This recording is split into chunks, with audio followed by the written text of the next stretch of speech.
All right, let's talk about funding. So the goal here is to figure out the best funding strategy and secure your funding with ease and confidence.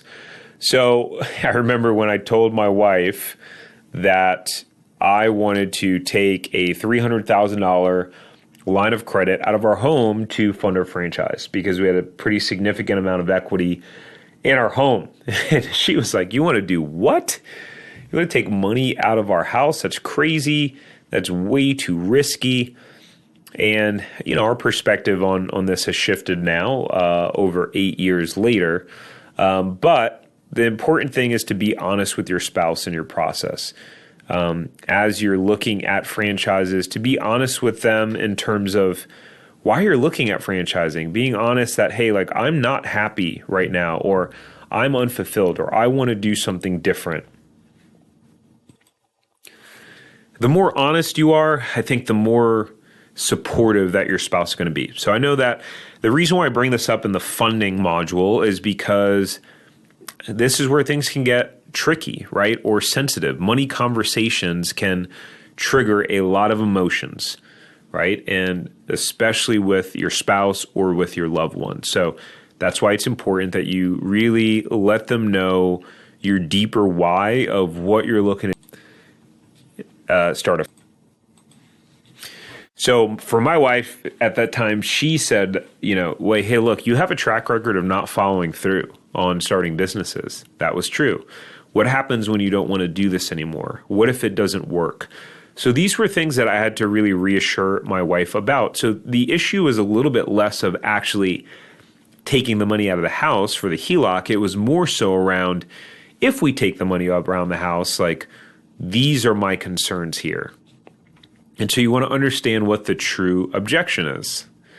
So what I ultimately went to is, hey, do you believe in me, right? So put your belief in me and not in the business. And so she said yes. And, of course, any new business venture, it was smooth sailing. Just kidding.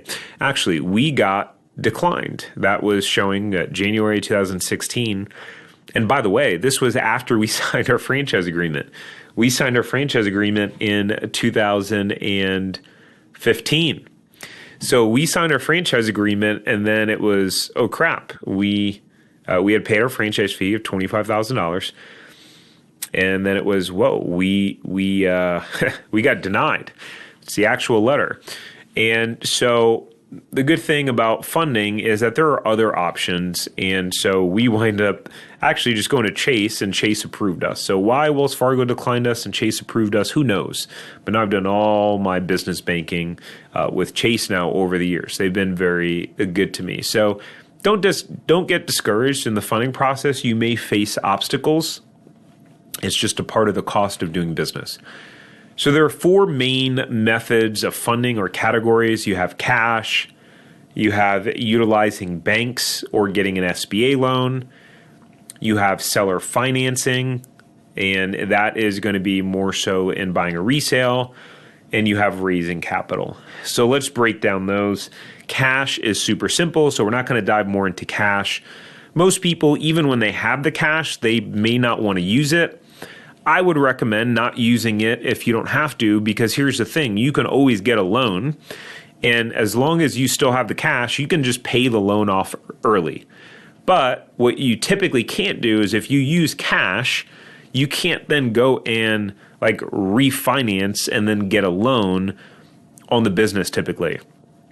So I would say even if you do have the cash, still go the process of getting a loan, and then just be aware of what the prepayment penalties are on a loan, if there are any at all. So let's dive in. Bank or getting funding through a bank. So the most popular way that people get funded for franchises are through SBA loans. It's a small business administration loan. The way that works is that the bank or credit union is the one lending you the money, and the small business administration is guaranteeing a certain percentage of the loan. So basically, if you were to fail and default on the loan, then the SBA, the Small Business Administration, they'll pay the bank a certain percentage that they guaranteed it. So it could be 60, 70% that they're guaranteeing the loan. So that's the most common method. And again, we're just hitting this at a high level. We have details that go over these things in much more depth. We do that in our Zero to Profitable franchise system. And I have made a bunch of free videos on YouTube about SBA loans and how they work, etc. Retirement account. So most people don't know that you can use a retirement account to start your business without paying any penalties. So this is only if it's not in your current employer 401k. This is only if it's in an old 401k, meaning a previous employer, or an IRA. And it's called ROBS, Rollover for Business Startup. And basically, it's a way that you can put your retirement money into a special structure that then allows you check writing capability for your IRA, right? And that then allows you to then go out and use the money to start a business or fund a business. A lot of what we'll often see is, because typically when you sign your franchise agreement, you need to pay the franchise fee.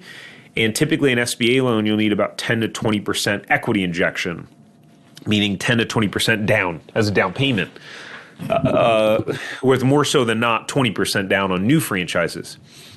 So a lot of what people will do is they'll use a ROBS plan to come up with the 20%. Let's say that's how they'll pay the franchise fee. We showed you what some of those franchise fees look like, right? So if the average franchise fee is $50,000, they may use the ROBS plan to pay the $50,000 franchise fee. That gets the ball rolling. And then you can then do the SBA loan process, because you can't get formally approved for an SBA loan without actually having a franchise agreement. So it's a little bit of a chicken before the egg. And so, again, people will use that as their 20% down and then get the rest of the financing through an SBA loan. Another alternative, what's called an unsecured loan. So what happens is with an SBA loan is that the bank is probably going to want to have collateral, meaning they may put a lien on your home behind your mortgage or behind your home equity line of credit, basically just saying, hey, if at some point you default on this loan and then you go to sell your house, if there's equity in it and you've defaulted on the loan, you're going to need to pay back the rest of the loan proceeds before you get your check for the remaining balance. And an unsecured loan means that there's no collateral, right? So a credit card, as an example, is unsecured. There's no collateral. That's why the interest rates are so much higher on credit cards, because the risk is higher to the bank. There's no collateral that they can secure if you don't pay. And so the interest rates on unsecured loans are going to typically be higher, but this loan is going to be based off of your credit score, your credit history, and your current income at work. And some people have gotten up to $300,000-$400,000 in terms of unsecured loans. So it is definitely an interesting way to go. It's going to be a heck of a lot quicker than going the SBA loan route. SBA loans can take a good bit to get funded, particularly if you do a retail location. A retail location, you have to get all of your bids from contractors, etc. You have to have all those things done before you can close on your SBA loan. So it's usually a bit of a journey. With the home services business, you can usually close pretty quickly on an SBA loan. The other option to get from a bank is a HELOC, which stands for Home Equity Line of Credit. If you're not familiar with the way a HELOC works, it's basically like a credit card on your house. Meaning, so we got a $300,000 HELOC to start up our first franchise. What happened is you get approved for it, and then you don't make any payments or pay any interest until you actually start using the HELOC. And you don't have to use it all at the same time. So as an example, we reimbursed ourselves the $25,000 that we had paid out of pocket for the franchise fee. So now on the loan, we showed that we owed $25,000, but the total amount of available to us was $300,000. So we had $275,000 left to use. And you can keep doing that and can keep drawing against your home equity line of credit. And again, the whole time you're only making payments on what you've drawn down. And so it provides a lot of flexibility. Actually, my wife and I have a HELOC right now that we haven't used it for anything. We just have it sitting there ready and waiting to be used if we decide to buy business or buy franchise or whatever it is. So it provides you with a tremendous amount of flexibility. A HELOC, you have 10 years typically to draw on the loan. I mean, you got 10 years to keep pulling on it, and you can keep repaying it just like a credit card. So imagine if you have a credit card, $10,000 balance, and you charge $1,000 and pay it off, then $2,000 and pay it off. You can do the same thing with the HELOC, and you can typically do that for a period of 10 years. After 10 years, it then goes to a 20-year repayment period where you can no longer take money out of the HELOC. You are now just in your 20-year payback. This depends on if you do a fixed rate HELOC or variable rate HELOC. I'm not going to go too deep into the technicalities here, but I think you get where I'm going with this. You can also do a cash out refinance, which as of the recording of this, rates are extremely high right now, but that's basically just doing a refinance on your home and pulling cash out of it. If you have a low interest rate, probably not something that you're interested in doing because you would lock yourself in at a higher interest rate.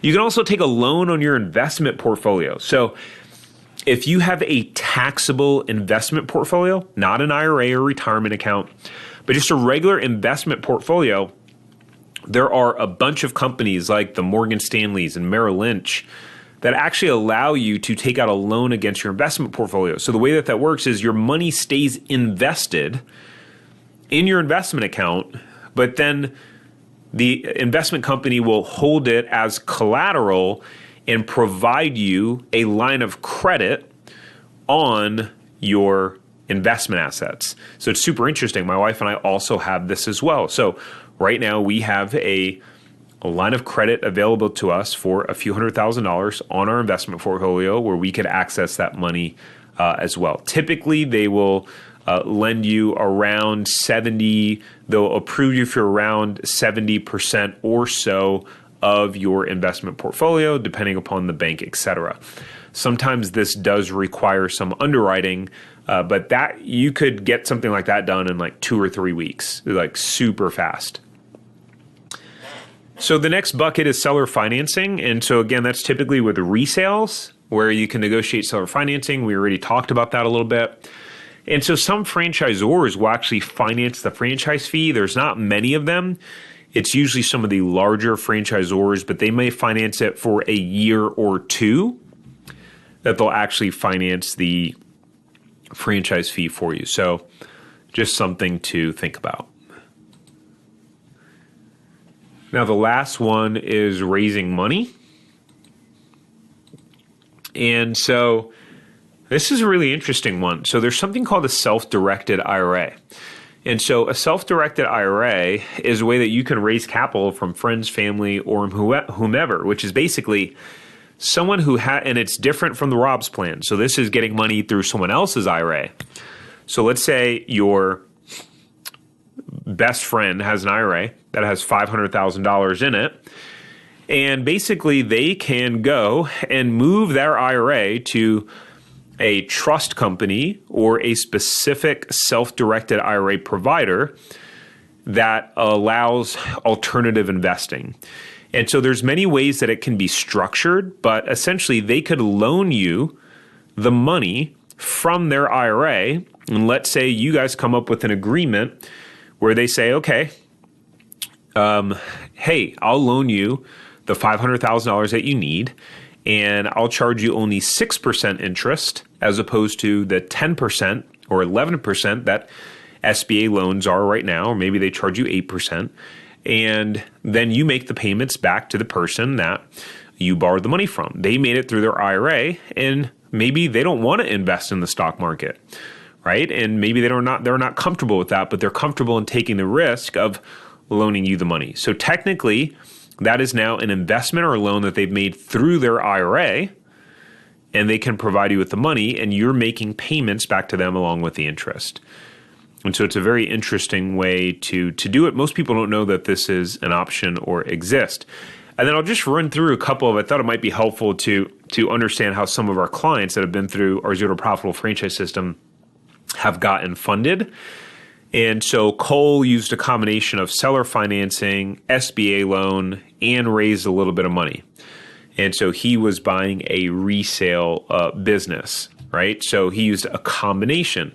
And in most instances, you're going to use a combination. Ben got an SBA loan, and what he did was he made his 20% equity injection with money that he saved up. So he was an existing business owner, his own independent business, then starting a franchise, and he went the SBA loan route. Zach and Lindsay, they actually did a HELOC. This was one of the first clients that I really ever worked with. And from the beginning, I said, just go out, get your HELOC now, get approved for it, which they did. So they did that very early on in the process before they ever figured out what franchise they wanted. This is something that I would recommend to you. If you have equity in your home, then just go get a HELOC. Just go do it. Because even if you decide that franchising is not for you, you still have the HELOC and you have access to it. And even if you never use it, you don't make any payments. Worst case scenario, you're out of pocket, maybe a couple $100 in closing cost for peace of mind that you have access to a blank check for business funding. So they went through their process with this blank check, and once they were ready to buy their franchise, they didn't have to think or worry about funding at all. Richard actually did the unsecured loan. He is pretty high up in the corporate world, had very strong income and credit, and was able to get an unsecured loan for a pretty significant amount of money, which made him really happy that he didn't have to go through the SBA loan process, and the unsecured loan only took like 2 weeks for him to be able to close and get it and secure the money. David bought an existing business, and he did a loan on his investment account. So he did that strategy that we were talking about. Moved his money to an investment firm that allowed him to do that, took out the loan against it, and that worked out well. He got his funding very quickly. Same thing with Valerie. Valerie took out a loan on her investment account and was able to do that really quickly. The cool thing there is that depending upon the investment firm, the interest rates can be a little bit lower. So those were the examples there, and look forward to seeing you in the next one. The next module, we're going to talk about really now, how do you start to then find your franchise? We talked about a lot of amazing things so far. You've got all this buildup of all of the terms, understanding resale versus new, understanding the different types of startup costs, the sales to investment ratio, service versus retail. Now we're really going to go into, okay, great. Now that I know that, what are the opportunities that are out there? How much money do they make? How much money could I potentially make in looking into some of these franchises? And how do I figure out what the right franchise for me is? Well, we'll discuss all those things in the next one. I'll see you there.